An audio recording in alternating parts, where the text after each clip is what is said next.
Miss হবে না আপনার পছন্দের টিভি শো। দেখুন জি5 অ্যাপে একদম ফ্রি। আপনি তো দেবাদিদেব প্রভু, কিন্তু আমি তো নিয়তিরই অধীন। নিয়তি দ্বারা নির্ধারিত নিয়মের বিপরীতে কোনো ঘটনা ঘটে না দেবী। সেই সময় মহিষের কাছে পরাজয়ই আমার নিয়তি ছিল। নিয়ে চলো এদের। মহিষ, আমি তোমাকে শেষবার বলছি, নিয়ে যেও না ওদের তোমার সঙ্গে। তাহলে তোমার ভবিষ্যৎ অন্ধকারে তলিয়ে যাবে।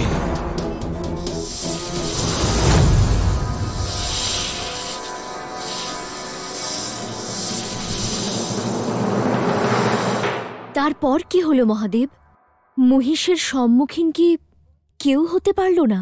দেবী, সময় তার নিয়মে চলে, আর সেই সময় গোকুলে যা কিছু ঘটছিল তা পূর্ব নির্ধারিত।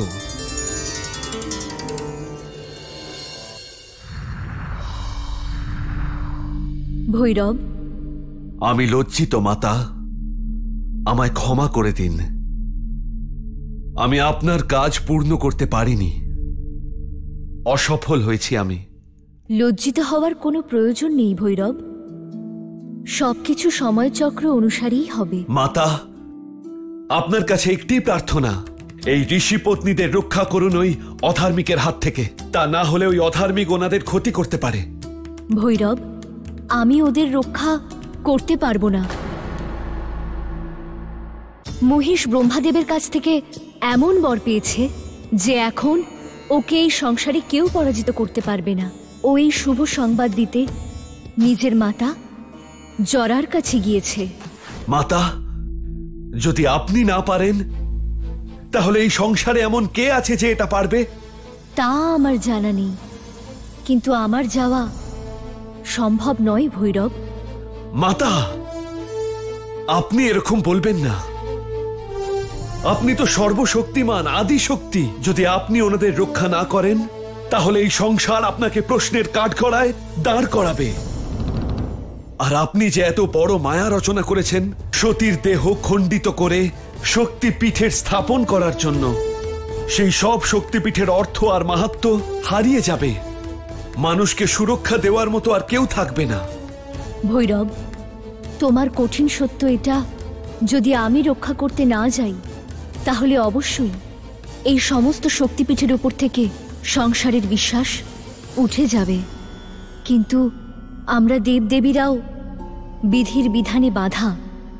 মাতা, যদি আপনি ওকে পরাস্ত না করেন তাহলে ধর্মরক্ষা কে করবে? ওই অধার্মিক ঋষি পত্নীদের বিবাহ করে আরো বলশালী হয়ে উঠবে। এই সমস্যার সমাধান করুন মাতা, কারণ বিবাহের পরে সে চারিদিকে অধর্ম ছড়িয়ে দেবে,